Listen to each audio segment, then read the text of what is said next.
Okay, everyone, just me, J.P. Donnelly, Jeff Donnelly, Jeffrey Paul Donnelly.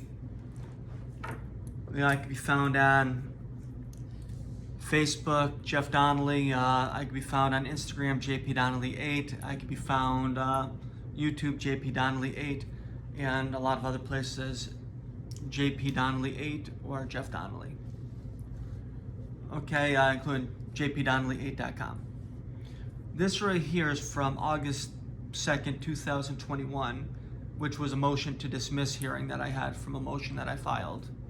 This is actually one of several because there was a couple times that we had to go back and address this information, like with motions to dismiss hearings. At the end of this video, I'll tell you, what the outcome of this was. But also I want you to be aware of something else. At this time, I actually had a standby counsel, in order to assist me with my case. So this is the motion to dismiss hearing. My standby counsel, who I had to remove further on in the case we'll see that later on sometime in the future, why this individual was removed from my case. And it wasn't because they were doing a good job. Partially it's because they didn't even show up to this hearing. So I've got a standby attorney through the public defender's office, yet they don't even show up to a motion to dismiss hearing. You can't make this up. And I hate to say it, but I believe in live and let live. I believe in treating everyone the same. But this individual, you have to consider its fact as I attempted to run for Congress as a common sense Republican in Massachusetts. And the standby counsel that they gave me with a trans male who is really into the political, who knows the political elite in Massachusetts, including having photos taken with former Governor Deval Patrick and involved in the trans community, in the legal trans community in Massachusetts, which I kind of wonder if maybe they didn't show up and didn't assist me because I had attempted to run for Congress as a Republican before, and maybe they've got a little bit of animosity with that right there, even though I don't. Because remember something, prejudice goes both ways. It doesn't just go one way. But anyways, let's get to this, and you'll hear some crazy stuff. All right, so ADA Hobbs, you're prepared to go forward? Yes, Your Honor, we are. All right, and Mr. Donnelly, you're prepared to go forward? Yes, Your Honor. All right, so Mr. Donnelly, you filed a motion to dismiss for a lack of probable cause?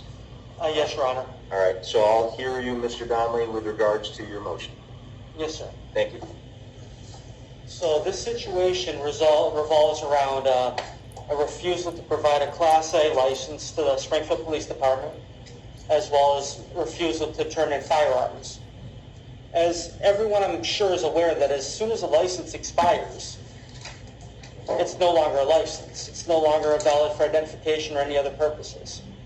I'm tip certified through bouncing and being a waiter and stuff like that, which means that... What certified? Tips. Okay, very well. So, if I would have showed my expired Class A license to carry as a state ID at a bar to get a drink, I would have been refused. If I would have showed it in a liquor store or even to buy a pack of cigarettes, I would have been refused. Because on April 24th, that license no longer existed, per se, because it expired. I had filed an application to renew it, but the city of Springfield failed to file the paperwork to actually renew my license, which means that it wasn't even valid for that reason either. Which makes no sense to me at all, why they would send the paperwork back without even filing it like they're required to by Mass General Law. So at that point in time, I had no firearm license, and they claimed on the telephone, which isn't proper service through Mass General Law, to revoke or suspend a license they asked me in person in writing, which they didn't go to my house or anything like that to actually try to attempt to serve me. The thing that I really... Hold on, Mr. Donnelly. Mr. ADA Hobbs. Yes, Your Honor. Are you contesting that Are you agreeing to the fact that the service was done telephonically? No, Your Honor, I'm not. Okay, okay, go ahead, sir. All right, go ahead. Okay, also, like, I have a video on my cell phone, which actually the police commissioner in Springfield states, as well as the officers involved, that they didn't attempt to serve me with the notice until May, I believe, 7th or May 8th. You have that video on your phone? Yes, I do, Your Honor. And tell me again, what would that video show? The video shows me actually approaching the police commissioner as well as members of her staff, lieutenants, and I made a mistake and I went there like on the day of the remembrance. I didn't know it was that day when I approached them. I just knew there was a lot of them outside. So I filmed them saying, like, you know, this, and they're just, I'm like, well, look, I'm like, this, you didn't even notify me, like, you know, until Friday night that my firearm license had been revoked. And they're just, well, yes, we didn't notify you until that night. We called you up on the phone. That's good enough service. I'm like, no, that's not good enough service. I'm like, the Mass General Law. So hold on, when you say Friday night, what's the date on Friday? I believe it was May 7th or May 8th. All right, so there's a Friday, May 7th. Yes, and that was the date that they called me up on the phone to, you know, like, tell me that my firearm license was revoked. Which another thing about... Hang tight 1 second, sir. It's a court phone. The defendant that's here, how many cases this year? It's 2 on. 2 on. Right. Right. Just trying to figure out. This one's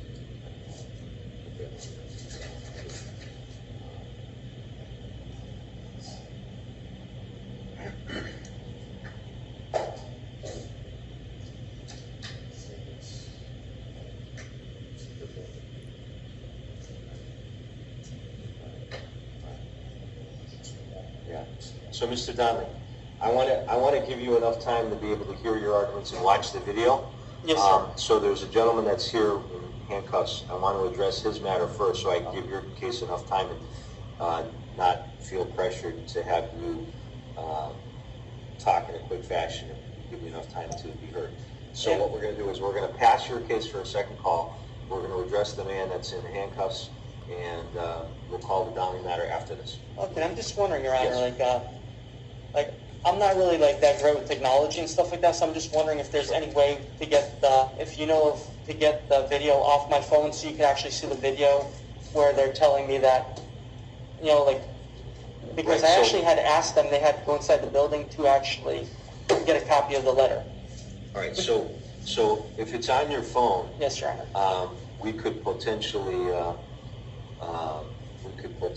just have you play it on your phone, and I can watch it from your phone. Okay, we can do that, Your Honor. How long of a video is it? I believe it's probably about 10 minutes or so. Okay, all right. I have not. No, The okay. Commonwealth does not have any knowledge of this video.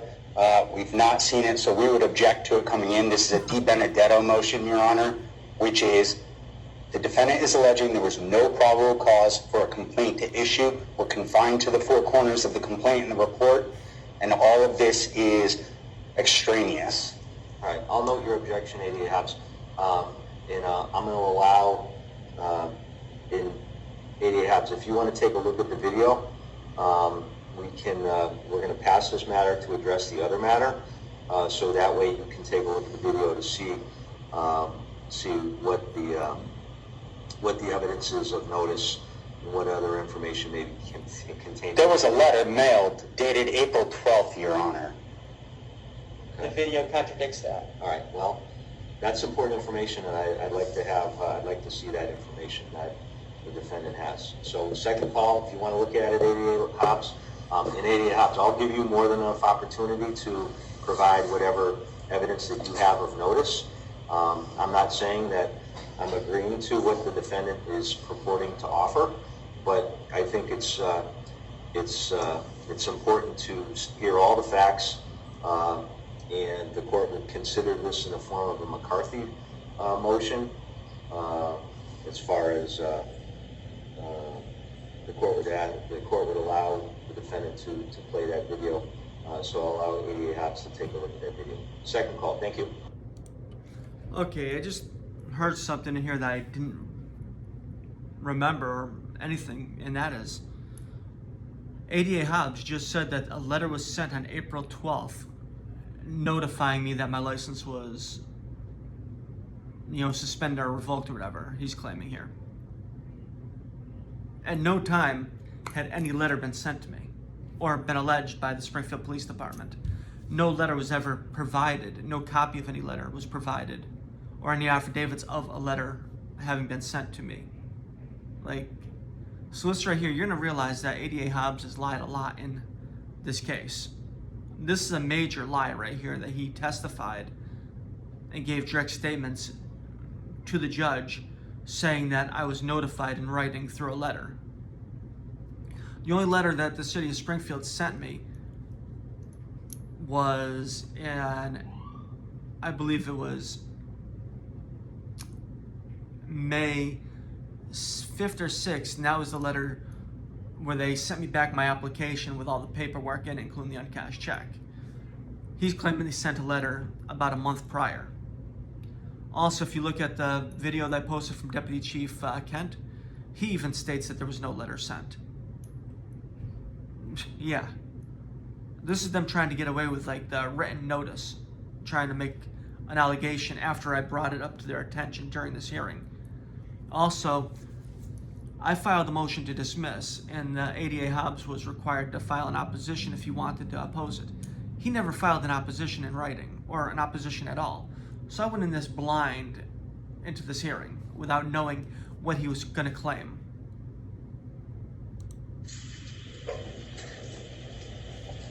We'll recall the matter of Mr. Jeffery Donnelly. Mr. Donnelly, have to approach, sir. Okay. Remember, this is docket 21-108. This is the defendant's motion to dismiss that we published earlier this morning. All right. So ADA Hobbs, did you have an opportunity to take a look at the video? I got it, Your Honor. Okay. All right. So folks, this is a failure to surrender firearms case. So the elements of that particular charge is whoever knowingly fails to deliver or surrender a revoked or licensed, suspended license to carry or possess firearms within a reasonable period of time is what the charge is. So whoever knowingly fails to deliver or surrender after a revocation or a suspended license to carry or possess firearms could be charged with this particular offense. Although there's no model jury instructions for this particular offense, those are the elements of the crime. So Mr. Donnelly, keep that in mind when you're making your argument. The firearms were actually brought to Vermont, and that's where the Springfield Police Department collected the firearms as well as Vermont, All right. where I was legally allowed to own. Okay. I read your motion and your memorandum. So the argument that the Springfield PD didn't have cause to suspend your license, that's not the issue here. The issue, but I'll hear you. The issue from what I can see is whoever knowingly fails to deliver or surrender a revoked or suspended license to carry or possess firearms within a reasonable period of time, He knows he doesn't have it. could be charged with this particular offense. So those are the elements, but all right, so why don't you go ahead, Mr. Donnelly? Okay, so basically, Yes. the firearms were outside of the Springfield Police Department's area of jurisdiction because they were in a state where I was legally allowed to own under that state law. Under Vermont state law, even right now, barring this case right here, I'm allowed to own firearms in Vermont, and I'm allowed to store firearms in Vermont. Just not right now because this case was one of my conditions, is I had to turn in my firearms. But without this case right here, I'm still allowed to own and possess firearms in Vermont, where my firearms had actually been brought on the last day that my firearm license was legal, because I wanted to make sure that no matter what, I was staying legal. Because if they would have called me up and said, okay, we're not renewing your license, me taking my firearms from Mass to Vermont right then, it would be illegal. So I did what I did to actually stay within the laws, completely, and Right. So, okay, so the defenses that you're offering, those arguably are defenses to the crime, right? And so when I'm looking at this case, I'm not looking at the defenses. Well, if it's a defense prior to the charge, I have to look at the four corners of the statement of the facts that is presented by the Commonwealth, and I have to look at if there's any information that you may have that may call into question the veracity and the truthfulness of those statements, then that's something that your video is purporting to offer. But let's just take one step at a time. So I'll hear you with regards to your argument, and I'll listen to the video, and then we'll go from there. Yes, Your Honor, when I did my application for renewal, Yeah. I also notified the Springfield Police Department in that the firearms were going to be moving into Vermont. If my firearm license was not, renewed, which I let them know that because when they contacted me, I figured I was going to be like, I had already notified you guys that the firearms were going to be in Vermont. When they actually called me up on the phone, they wrote in their statement, in their application, that I did tell them that my firearms were in Vermont. One of them says, he says he was moving them to Vermont. Another one says he already brought them into Vermont. They're in Vermont. Right. When you say one of them says that, who's that's on the video? Oh no, that's in their application for a criminal complaint. Okay. They actually put in there. One of the officers did put in this complaint that I said that the firearms were in Vermont.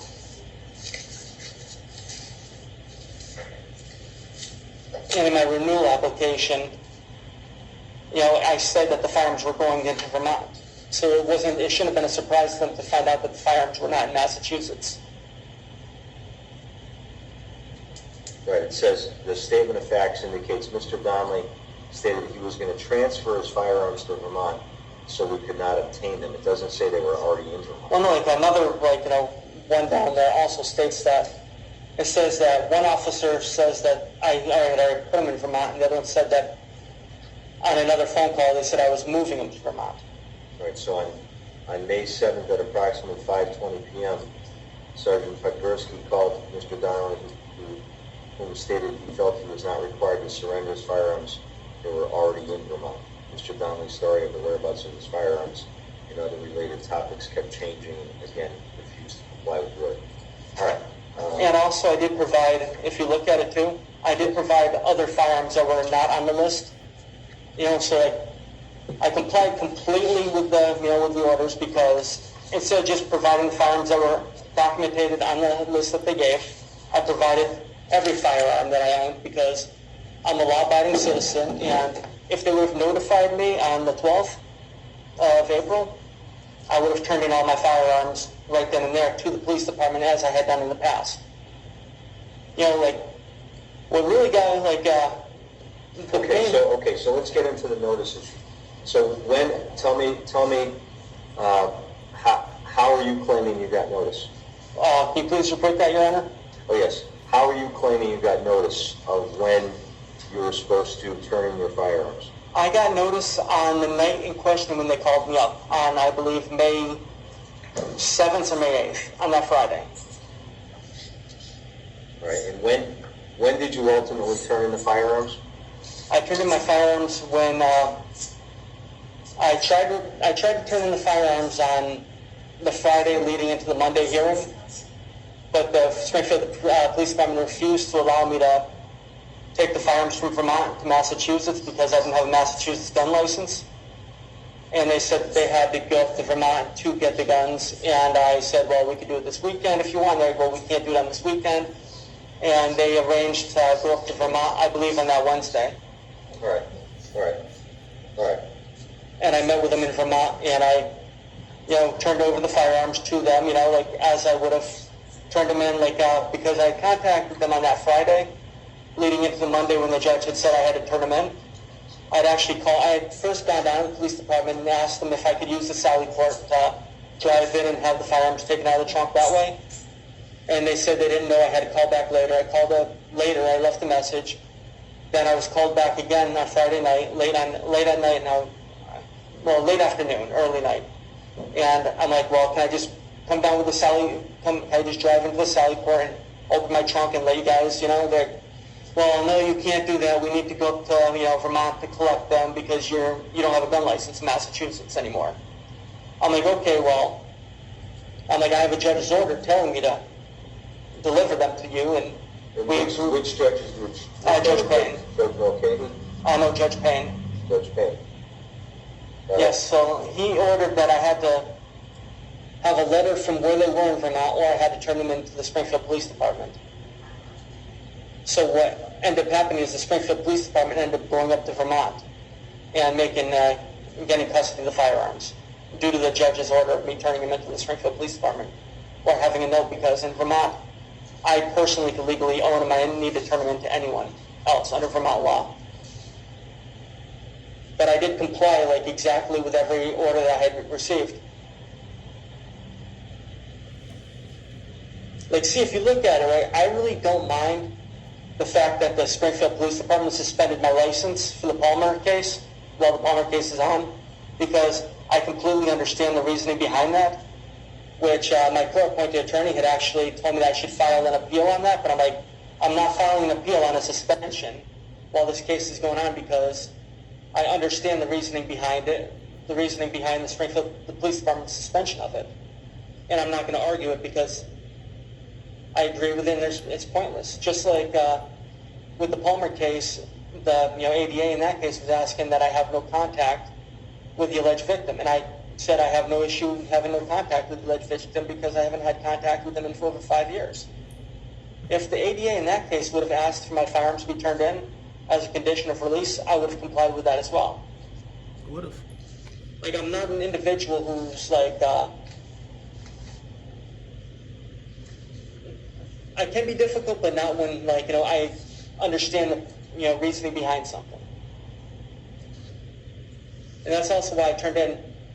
Legally speaking, there would have been nothing stopping me from only turning in the firearms that were listed on the police report. But I didn't just turn in the firearms that were listed on the police report. I turned in every single one of my firearms because I believe in law and order. I believe in. So there's 27 firearms that you ultimately had registered. I have no idea. Well, that's what the police department has listed. Then there was more because, as ADA Todd will attest to, other firearms that were not on that list were turned in Vermont. All right. I don't understand why they weren't on the CJIS paperwork, because I did buy them from Massachusetts gun dealers.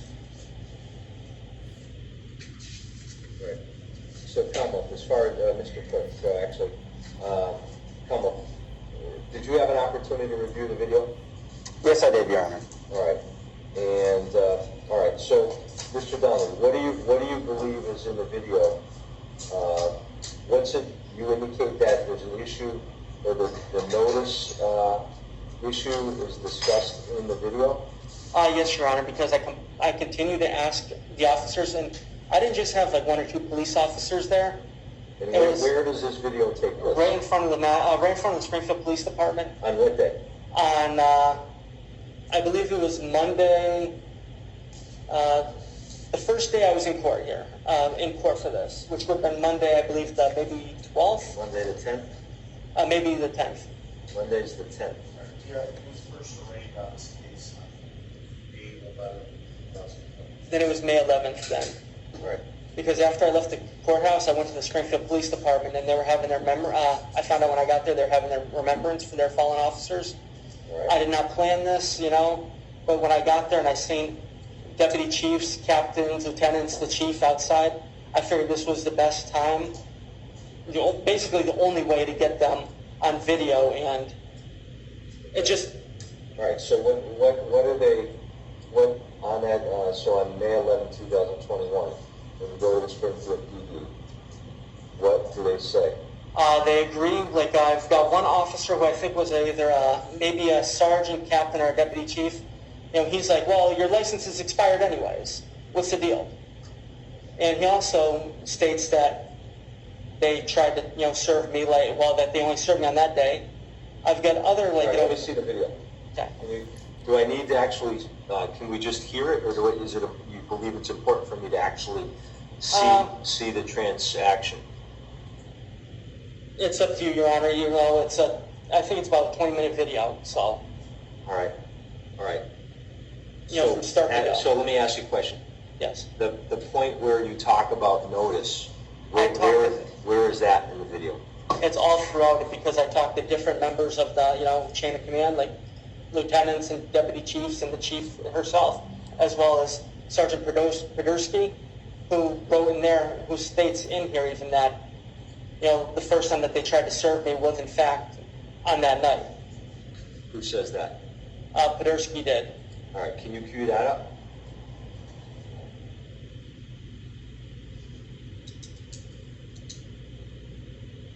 You know, he says that basically that, you know, they didn't serve me in hand.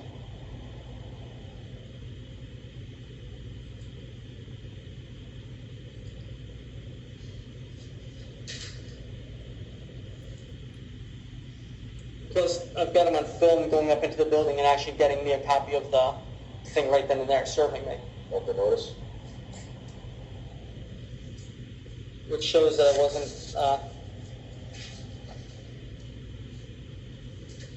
you know, it shows I wasn't served until that very day.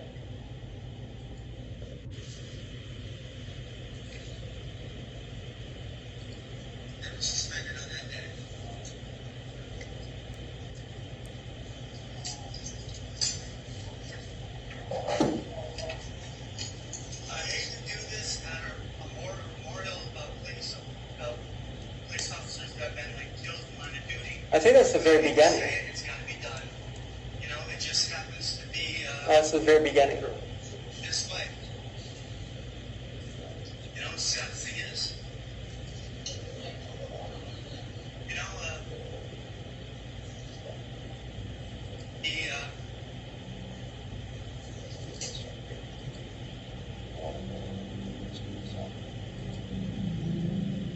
At what minute did Podursky start talking about I'm not exactly sure what minute.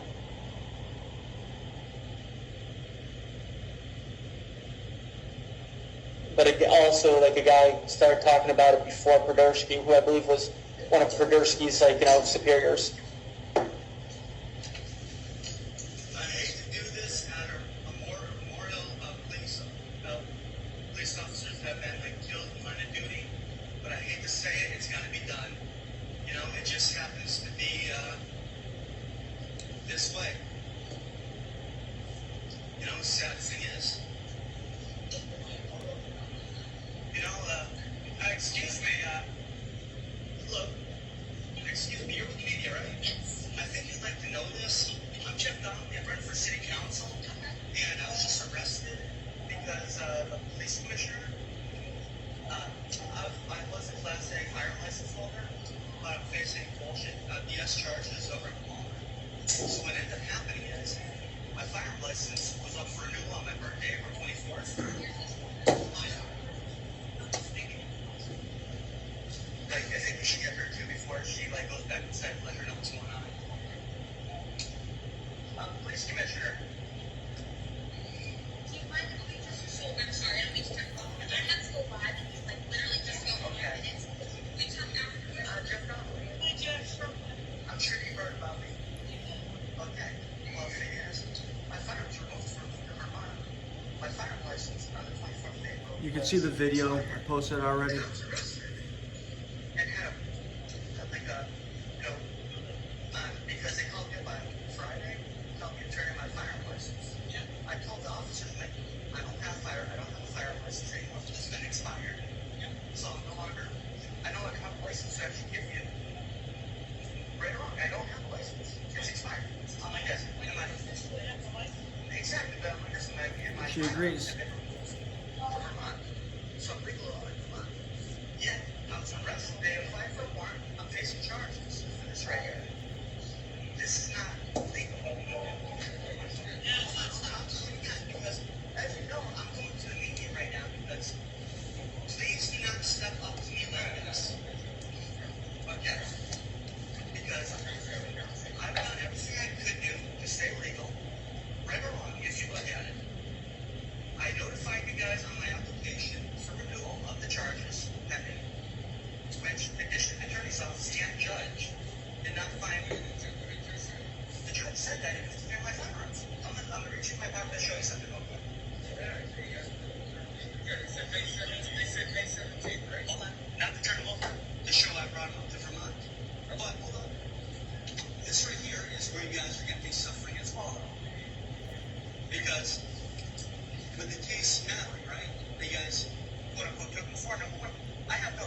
of the open case in Palmer.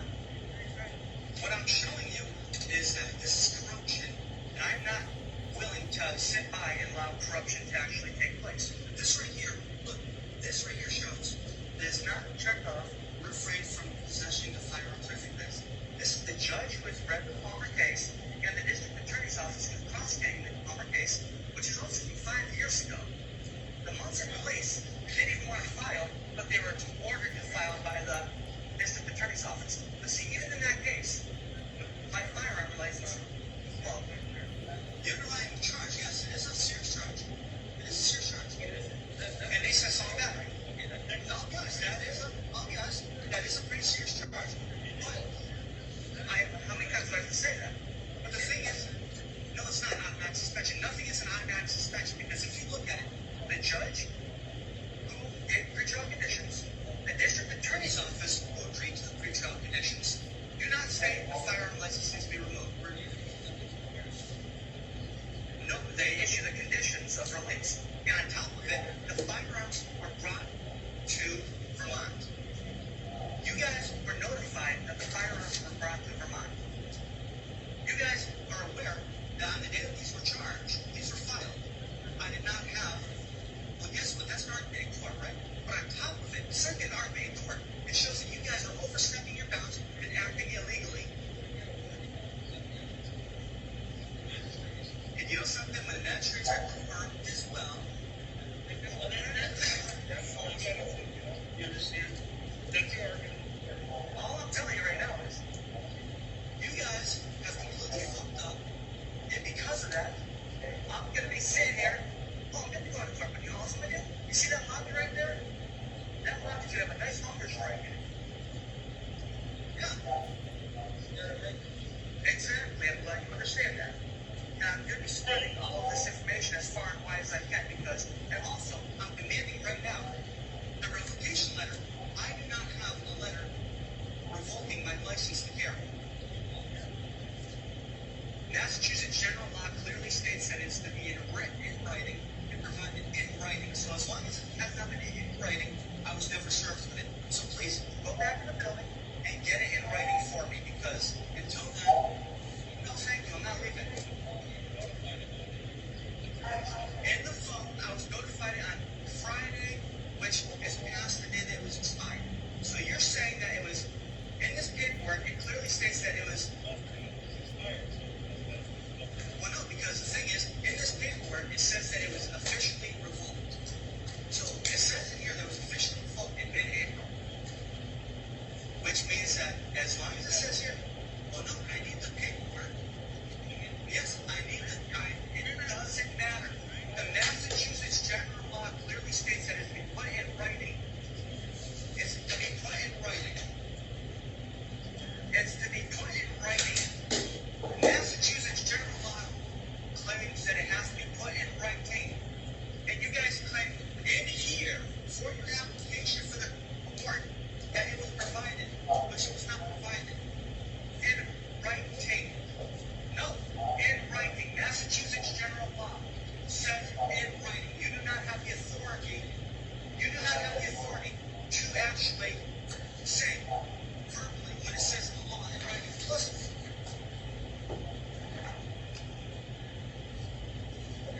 I'm telling you right now. I want it in writing. Thank you very much. I'm glad.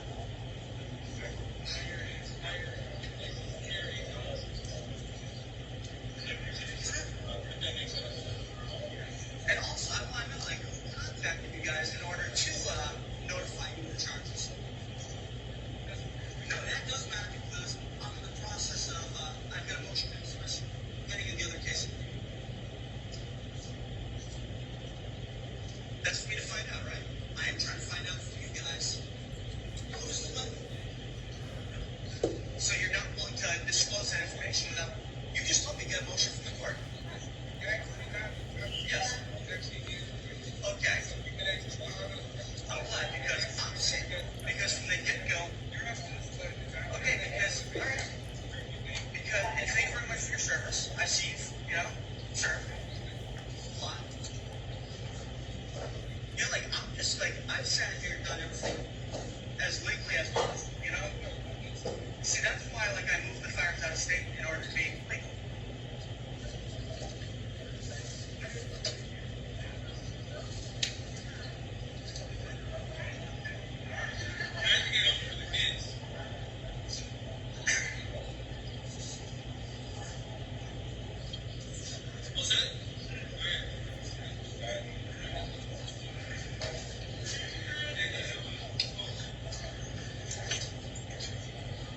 Hey, I don't trust you guys. I want to make sure there's a record of every conversation that I have with any police officer, especially seeing after this stuff.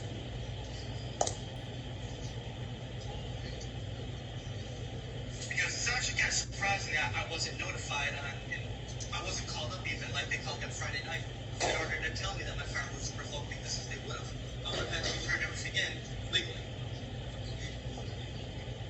Well, no, they never, that's the first notification I had. If I would have been notified at all in mid-April, I would have actually, that was the first time service. Thank you. But the thing is, if they would have notified me, if they would have notified me in mid-April, like when they claimed that they originally revoked it, I would have actually came down here with the firearms like I did in previous cases, and I would have turned them in like I have in previous cases. Well, no, like I'm saying, though, like, if they would have actually notified me, right, through proper channels, like they were supposed to on that day, on Friday. Well, no, like, on Friday, but you guys are claiming in your paperwork. That's what I'm saying right now. Like, what I'm saying is, you guys are claiming in your paperwork that it was, the Springfield Police Department claims in their paperwork that it was suspended on that day. How you doing? I'm just wondering why I wasn't served with a revocation notice in April. I'm wondering why I wasn't served with a revocation notice. Well, then why would they wait till Friday to call me up? Why wouldn't they call me up right away? You know, that makes no sense to me. And also, like, why would I have a warrant out for my arrest to be charged with something when I clearly told you? Okay, when I told you. Well, yes, I told you that my firearms were refused. Hold on, I told you that my firearms were in Vermont. I had my application for renewal of my gun license, and my firearms were being moved to Vermont. That is the application as well. That was given to you guys on April 23rd. Okay, hold on. That was provided on April 23rd. Where's your guns now? My guns are in Vermont, where I'm legally allowed to own because I'm legally allowed to own Vermont, as any of you guys are, as long as you have no felonies or anything else. This is upon your release, your order to turn Hold on. over personal property. Hold on. My orders of release. Yeah. Yeah, well, that's on this one, right? That's on this one. Which says they have to either show where they're in Vermont or turn them in. Yeah. That's about 27. This right here says I do not have to refrain from, I can actually have firearms. Like I was trying to tell you on the phone. Yes, this is why you took my firearms, you claimed. I didn't. Well, who did? No, we took my firearm license and the court. One of our deputies suspended your license because of that. But you never gave me notice of it in writing like required.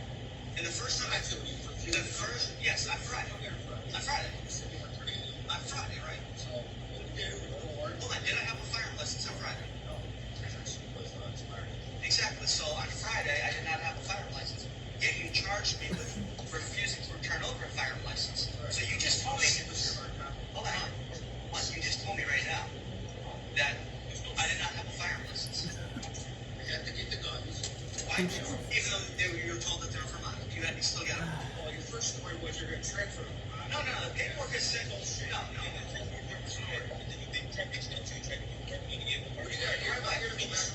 This is the criminal case. I'm waiting right now. Well, the proof of that? Let's see. I have to give that proof on my next court date. My next court date, yes, is when I have to say where my firearms are. So, you want them right now, right?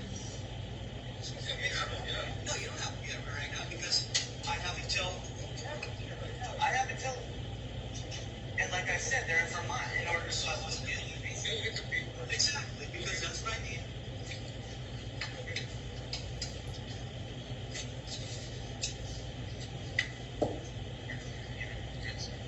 I'm looking at you because you were saying things. Don't say you go, you get the detective a hard time up there, man. I did get the detective a hard time. You try to play the Donnelly, I'm here trying to Look, I'm gonna tell you right now. Being polite, right, is not telling you that we're taking your constitutional rights away. No. The court is not going to taking my constitutional rights away. It's the Springfield Police Department taking my constitutional rights away. And what I really don't like, what I really don't like about this matter too, is Friday, okay, you made a phone call, right? I accepted the phone call. If I would have had a valid license to carry, right? Look, if I would have had, I'm gonna tell you now, like, no, tell this guy even. If I would have, if I would have had a valid Class A license to carry when they called Friday, I would have actually. Because you're here. What is your name, officer? Doctor? Okay. I understand that. I'm doing it for my own safety. My own safety of lives and everything else.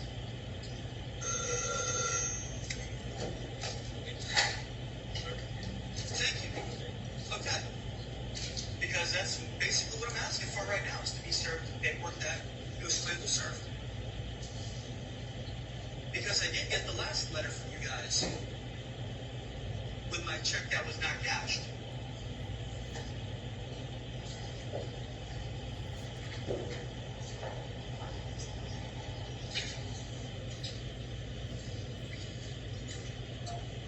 And also I'm wondering,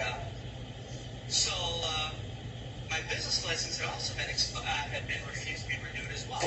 So this is the first time I've dealt with you guys actually doing something improperly. Because how could I have been simple to have a firearm license, but not to have my coverage business license renewed? Yeah, that was done after I won my last case. You guys tried to take my gun license. You guys actually refused to renew my business license for retaliation. And I figure I might as well give you guys this. This is the book I had written. The book I had written. You guys refused to yes. Exposing corruption. There you go, sir. There you go, sir. Yeah, like exposing corruption, including when someone had actually had me murdered, and you guys actually took no action to do an IP search on the individual. Yeah, it's crazy. It's true. Surprisingly. An IP search and internet provider search. Your hard copy card. Like I said, that right there is going to be given on May, like whatever, at Harvard. It's evidence because, for the phone call. And it's an expired license, which means that there's really no reason for you guys to have it because it's, do you want all my old expired licenses for everything? Then why do you want the expired license? What's the reasoning behind that? Well, no, I mean, what is the reasoning? Because remember something, you're going to be taking the stand in court anyways, answering this at some future time. So I'm just wondering, what is the reasoning why you want expired license? You're not related to this. Please explain. I am my own attorney. I'm going to represent myself. Please explain to me why. I'm asking you right now, like, what is the hard copy? I'm entering a public building. Am I not allowed to enter the public building? Why not? Are you going to give up your license? No, I'm not. Why am I not allowed to enter a public building? You have no official business. Yes, I do.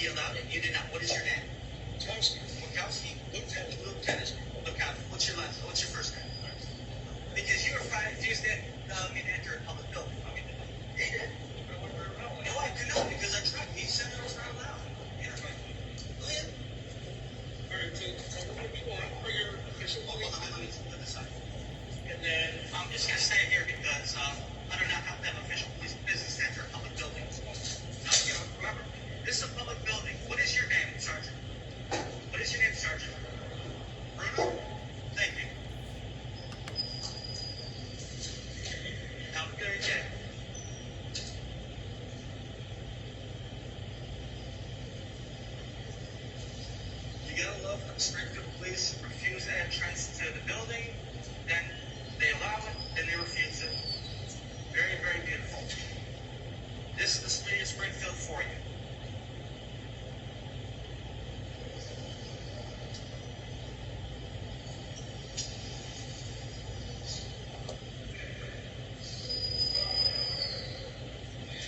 Just give it a card of a book I wrote, Explosive Disruption. Right. You say, really, where? What? Wow. How's your brother? What's, Bobo? What's he doing now? Is he still in the restaurant industry?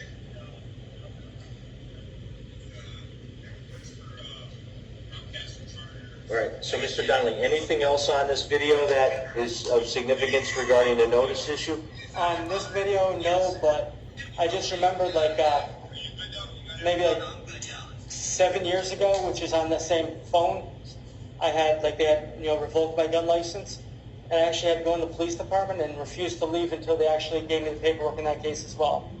This isn't the first time that they've got a pattern of not giving me paperwork that they're supposed to give me. Even when they denied me renewal of my business license, my hawker peddler's permit, I actually had to go into the police department, and at the time, Deputy Chief Barbieri, before he became police commissioner, he's like, Mr. Donnelly, I find no reason that you shouldn't have the letter of why it was denied. So he went and got it, and he's like, this has nothing to do with me, blah, blah, blah. He's like, but here you go.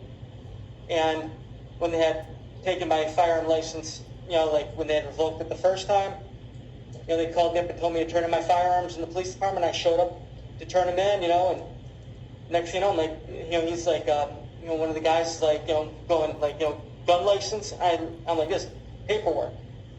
And finally, it took about 40 minutes for someone from the office that Podersky's in, I believe, a detective from there, to come downstairs and actually provide me with the paperwork in that case. It's actually Podersky. In that case, my firearms were Hold on a returned. second. So, understanding that peddler's license, that's a separate issue?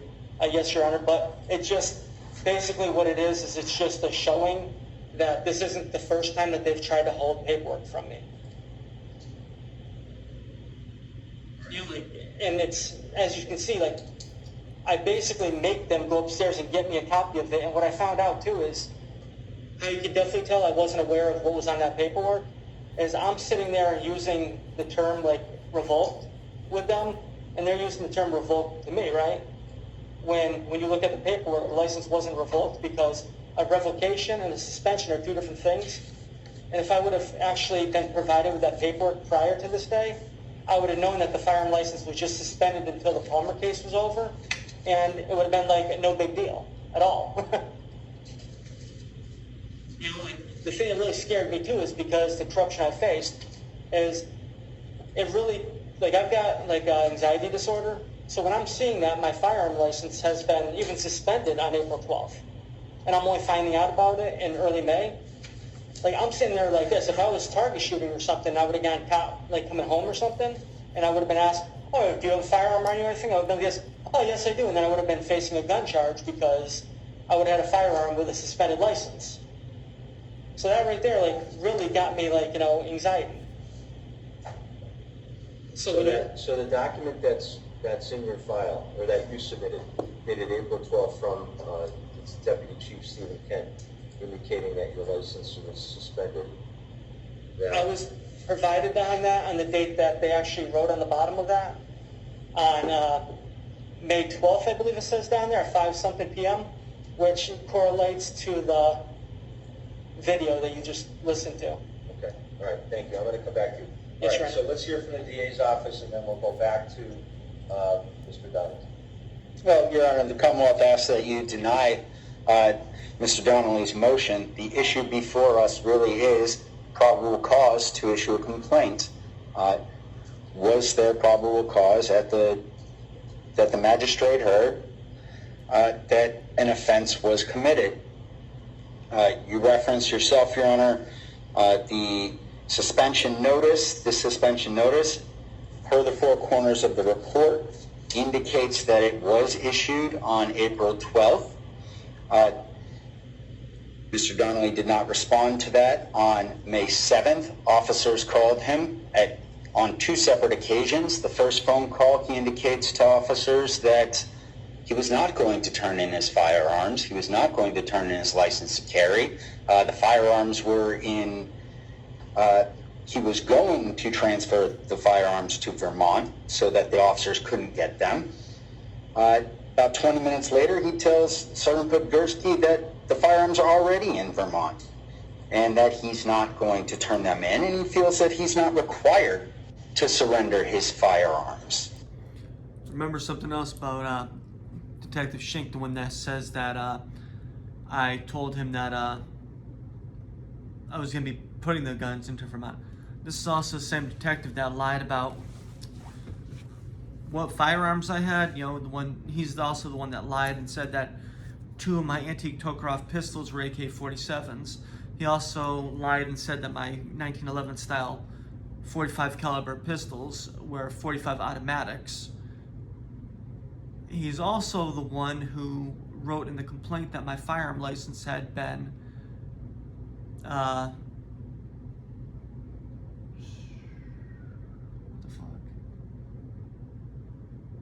revoked and not only suspended like it was. So, and he's also one that applied for a straight warrant for my arrest on a misdemeanor charge and used all those other lies in order to get the straight warrant for my arrest.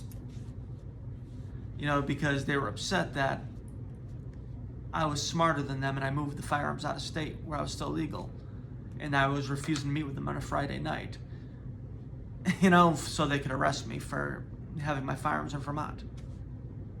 And if you don't believe that they would have arrested me on Friday night because I refused to go to Vermont and get the firearms and turn them into them, so if I would have met with them to give them the expired license, of course they would have arrested me. Why do you think they applied for a straight warrant for my arrest and not just a summons? Remember, a misdemeanor. This isn't a felony case. Felonies, warrants. Misdemeanors, not usually a warrant. Actually, misdemeanor, a lot of times you even get summons if you get caught.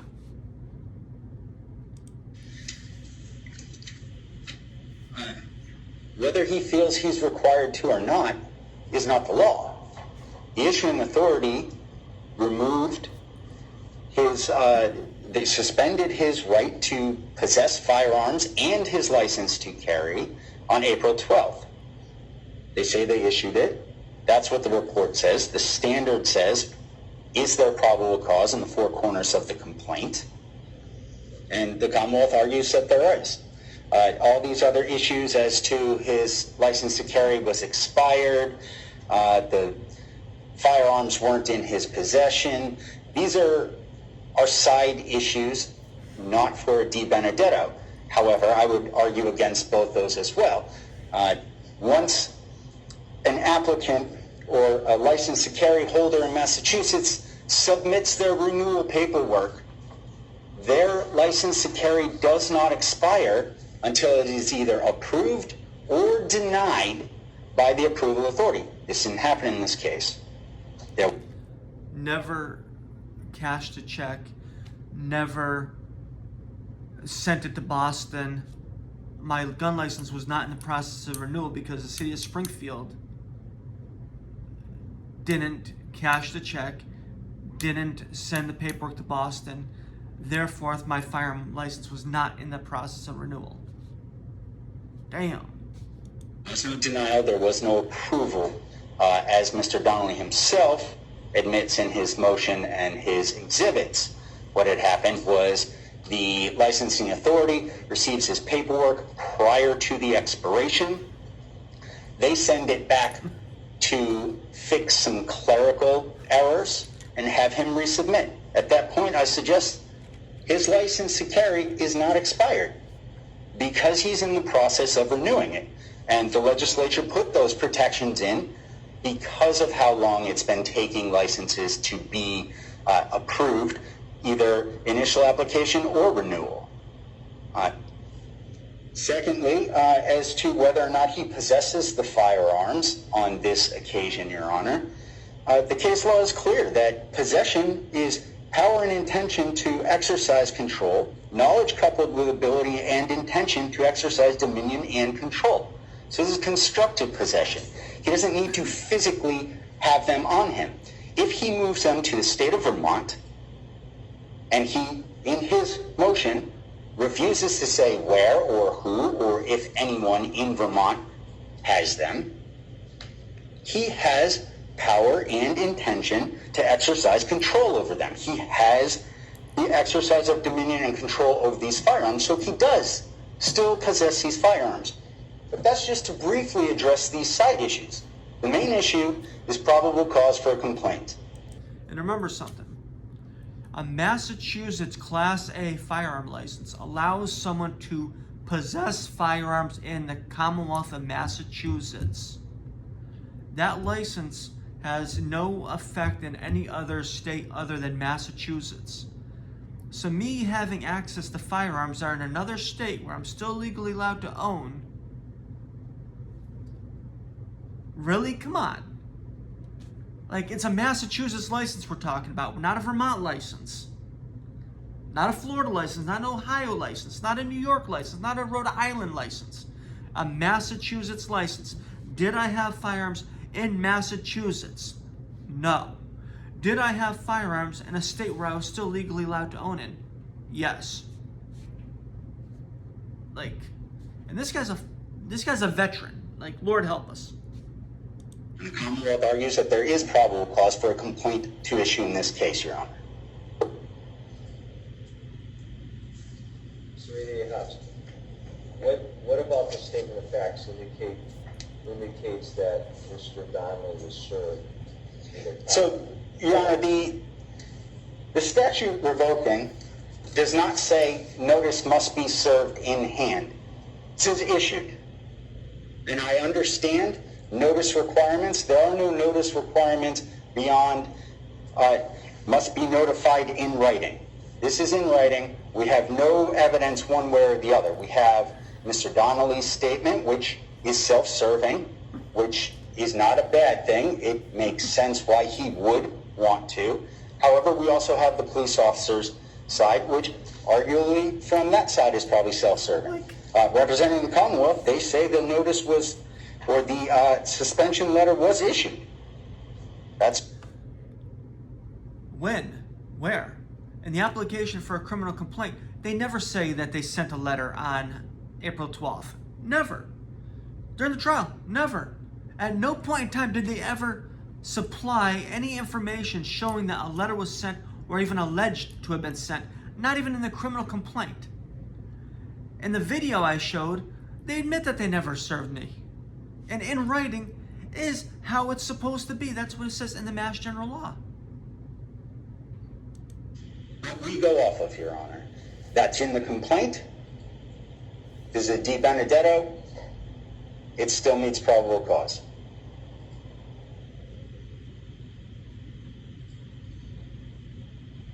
Now, I understand that he went to the police department, I believe it was May 12th, when that video was filmed. I believe it was the date that they marked on the paper. Right, which I think is Sergeant Podgorski had signed May 12th. Right. He went to Right, the Springfield Ma. but the people he's speaking with at the police station, Your Honor, are not the ones who issued the suspension letter. They are not Deputy Kent. Well, we don't know that. Hold on a second. So, He does speak with Sergeant Podgorski, who gets involved later in the case, being one of the ones who calls him on May 7th, 3 weeks after notice was issued. But none of them are Deputy Kent. So they don't know whether or not Deputy Kent did anything specific as to filing this. And you know something? Deputy Kent testified that he didn't. And if he wants to rest his case on Deputy Kent, this is a motion to dismiss. He should have brought in Deputy Kent in to testify. He didn't. Can't speak to that. So it urged the court not put much weight in that.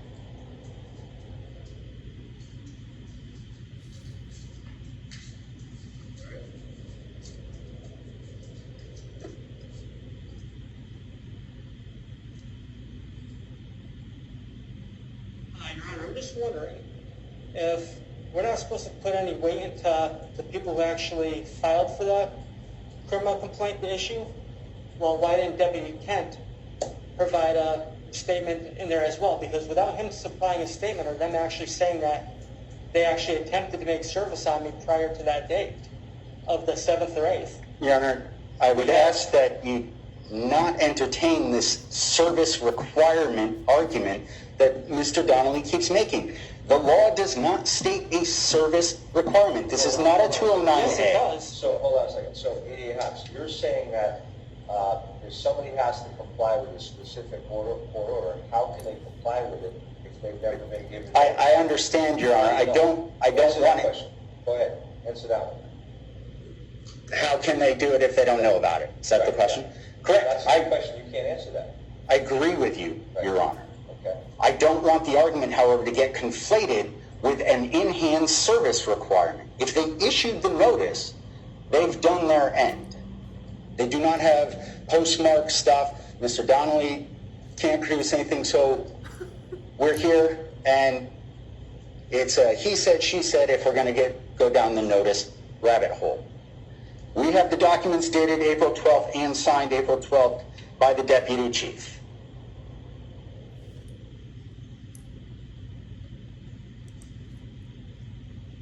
If it's a he said, she said situation, why didn't they bring Deputy Chief Kent in there to testify? Why? Because during the trial, he testified that they never served me. That's why. And why did I not have paperwork? Because they never served me. They never provided it to me. That's why I didn't have the paperwork. But they had access to people that could have gone in there and testified. But they couldn't because it never was done.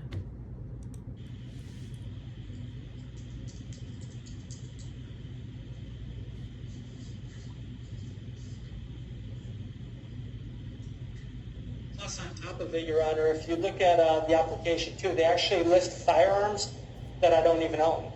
They actually list the police officer. If you look at my CJIS information I provided in the exhibits, 2 of the firearms that they list as being AK-47s, which are machine guns, were actually antique handguns that are as far as, like a machine gun as you can get, or as far as an AK-47 as you can get. So them putting in all of those firearms, including knowingly putting in 3 firearms as listed as being machine guns, was done in order to make the clerk magistrate look at this a different way than it was, which is actually perjury and lies that the Springfield police who filed this application put in, as well as putting in that it was revoked when it was only suspended, as well as providing no documentation such as the letter, which would have actually showed that it was suspended and not revoked, which are 2 major different things under Massachusetts general law. This was with the history of the Springfield Police Department, as well as the untruths that are stated in that application, show that this application was actually made to be tilted against me with falsities. Because there's no way that those 2 Tokroff pistols could be even thought of as being AK-47s, as the CJIS paperwork even classify those as being pistols and firing a pistol cartridge. They knew exactly what they were doing in this case, Your Honor. Otherwise, they would have had a letter from Deputy Chief Kent claiming that service was attempted on April 12th, or they would have had paperwork from one of the police officers involved claiming that service was attempted on April 12th. They don't even claim that service was attempted on April 12th on any of their paperwork that you have before you, Your Honor. They have that, Deputy Chief Kent, or that he ruled on it that day, but they don't say that it was ever attempted to be made service of. And the reason why Mass General Law claims that, states that someone has to be served in writing with the reasoning why, is because you only have 90 days to actually appeal the decision. So if you don't receive the letter, you can't appeal the decision or know about it, and then you get arrested when you're caught with a firearm. The ADA over here is fully aware of how the law is and how the Massachusetts laws to be taken as written is not to be expanded upon, as case law states. But this right here is a complete miscarriage of justice. And I have a feeling that if this goes forward, that it's going to be pulled before a jury trial, because with everything in mind, there's no way in heck, no way that he could actually win a jury trial on this, because he also claims that, that by my firearm being taken in Massachusetts, that I'm not supposed to own a firearm at all. He forgets to understand that Massachusetts general laws and Massachusetts laws, even concerning firearm licenses, have no say at all and no grounds at all in the state of Vermont where the firearms were taken. So whether I have access to them in the state of Vermont, the only thing that matters about that is that I don't have access to them in the Commonwealth of Massachusetts, which I did not have access to them in the Commonwealth of Massachusetts after my birthday on April 24th. Also, he states that, it just goes on, after Hold on, Mr. Donnelly, I need to see clerk those out right here.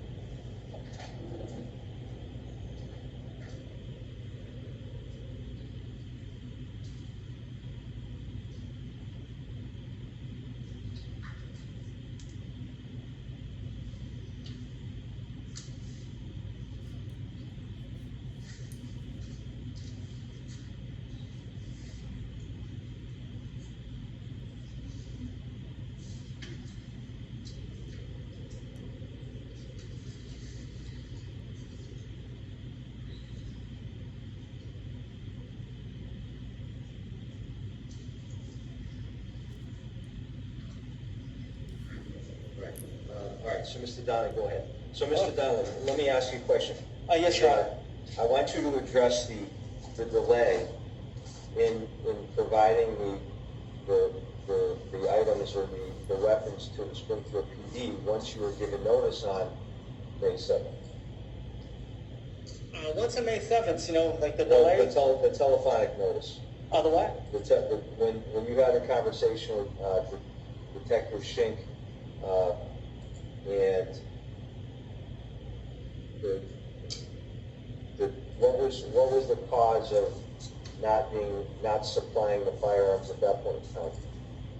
So are you talking about after I'd already been arrested and charged, after that, the delay? No, so on May 7th, Yes. right, May 7th was a Friday, I believe. Yes. Right, May 7th was a Friday.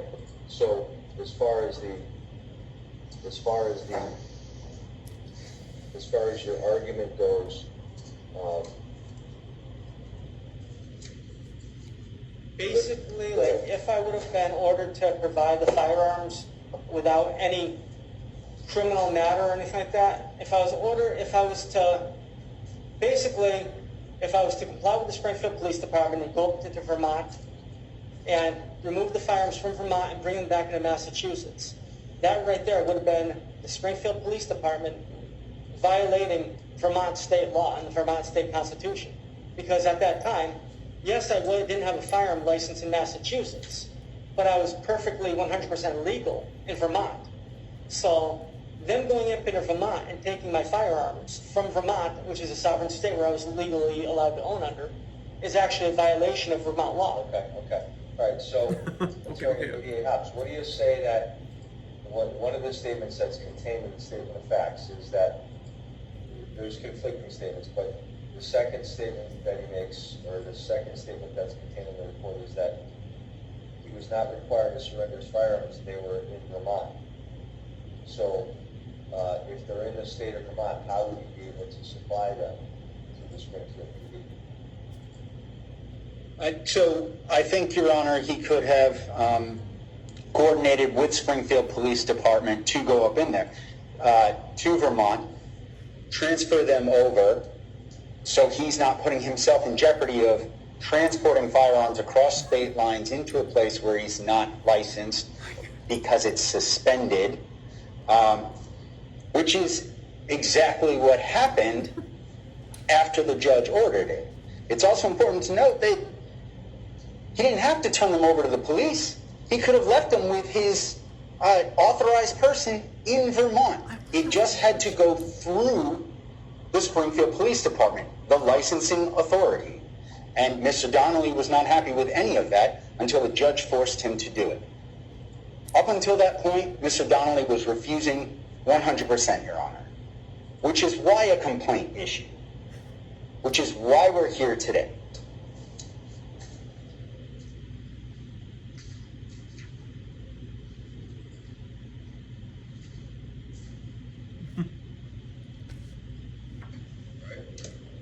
All right, can you get further, Mr. Donnelly? Yes, Your Honor. Like what he's basically saying is that I could own in Vermont. Say that again. Basically, he's saying I can own in Vermont. Precluding, this case right here is order saying I have to have my firearms turned in. So right now, he's saying that if the firearms were in Vermont with someone I know being still my firearms, that I'm still legal, which means that why would I, with his own opinion, his own beliefs, why would I have to bring those to Springfield anyways, out of Vermont? So, Your Honor, that's not the argument. That's never been the argument. Mr. Donnelly, please. That's not the argument. The argument is it has to go through the Springfield Police Department, which his notice of suspension clearly states. Mr. Donnelly is well aware of this. And at his arraignment, when Judge Payne ordered for the firearms to be transferred or surrendered, transferred has a different legal term, surrendered, it was made clear then as well that they either had to be in an authorized person going through SPD or SPD. Actually, if you look at the paperwork which he's referring to, it doesn't say that they had to go through Springfield PD. It just says that they had to be that person that had them in Vermont had to sign a letter for the court, or they had to be delivered to Springfield PD. It does not say that Springfield PD had to be involved 100%, only if they were to be turned into the Springfield Police Department. All right, so the court's going to take this matter under advisement. Can I make one more mention, though? Yes. Because he mentioned about the renewal. The thing is, the Springfield Police Department would actually have maybe grounds to stand on if that was the case, either approved or denied. But the problem is the Springfield Police Department violated Massachusetts general law, as I wrote in my motion to dismiss, by not cashing my check and sending all the paperwork back to me. By law, what they're supposed to do is they're supposed to cash the check and notify the state that the firearm license is in the process of being renewed. What the Springfield Police Department did is they sent me a bunch of other paperwork, which is not part of the renewal process. The renewal process is a very simple renewal application by the state, by the Commonwealth of Massachusetts. What the Springfield Police Department did is they added a lot more information that they requested, including utility bills, copies of utility bills, which actually goes against the Constitution and civil rights, because that's the same as a toll tax to vote. Which they have no approval for the state to actually add all of these other things. Plus, they never cashed a check, and they never put my license in for renewal. So because they didn't cash the check, they sent everything back to me. They actually violated the law by not even putting me in for renewal of my gun license. Which is... Who has possession of the firearms now? Right now, they're in the possession, custody, and control of Springfield Police Department. And again, they don't need to stay there. They can still be surrendered or turned over to an authorized third party. Per the notice, they just had to be facilitated through Springfield Police as they were the issuing authority. And that makes no sense, because if they revolt... So that's not an issue right now. Okay, you're right. All right, so the court's going to take this matter under advisement. Thank you, folks. Thank you for your time, Your Honor. Thank you, Your Honor, for your patience. If you could get another date, Mr. Clerk? Yes. 30-day date or a 60-day date?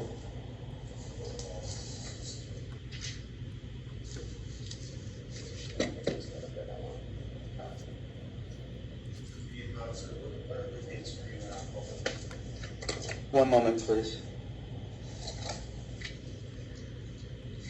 The 1st or the 18th through the 29th? Any of those work better for you, Mr. Donnelly? October, I'm pretty free. Okay. I'm free in October, yes. But also, if you don't rule in my favor, I hope to get a speedy trial to get this situated. You know what I'm saying, Your Honor? All right, understood. Just the 1st. For just October 1.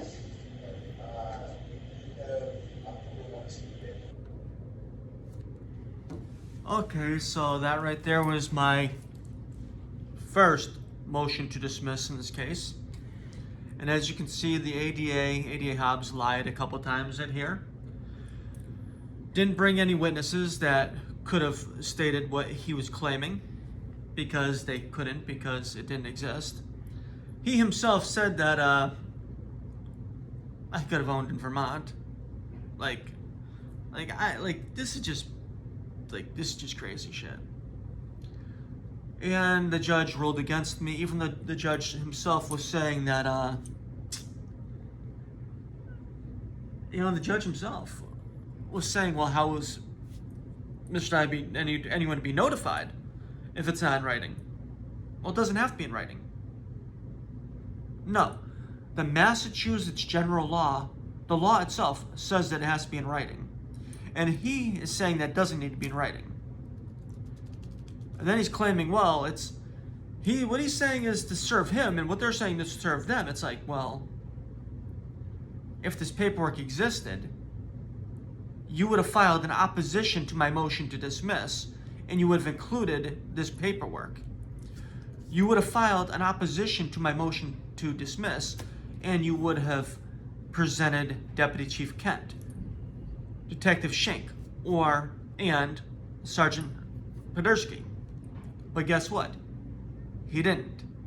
Even in the trial, he refused to present Detective Schenk. Why? Because Detective Schenk is one that wrote that my Towcroft pistols were AK-47s. He's also the one that wrote that the firearm license had been revoked and not only suspended. So if you look at and he's also the one that wrote that and stated in the complaint that I said that that I was going to be bringing the firearms to Vermont. Kind of strange that that he doesn't bring this person in on a motion to dismiss, which is where he should have been. But no. Why? Because he's a fucking liar. And Hobbs knows that Schenk is a liar. Hobbs knows that Deputy Chief Kent would have testified that a letter was never sent to me.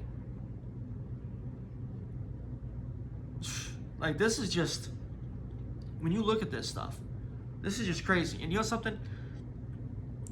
Just to make sure that there's no ands, ifs, or buts about it,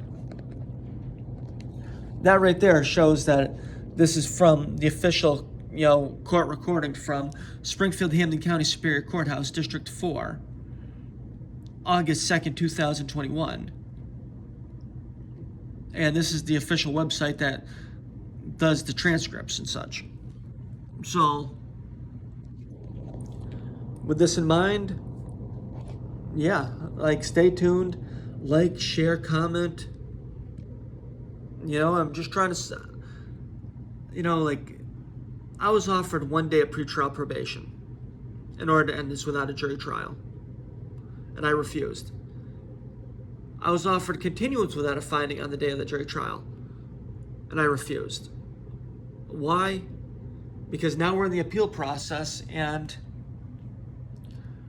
I'm sitting here just fighting for what I believe in and fighting for what's right. 1 day of pretrial probation would have ended everything. But there's no way in hell I'm going to sit there and take any plea when I'm not guilty of something. I did that once in the past, and it really turned my stomach. And that was, I was actually responsible for that, but still. And that's I got pulled over and found out that I didn't have a license. But I had never been I wasn't even notified that my license was suspended off of a parking ticket or something. I think it was a parking ticket.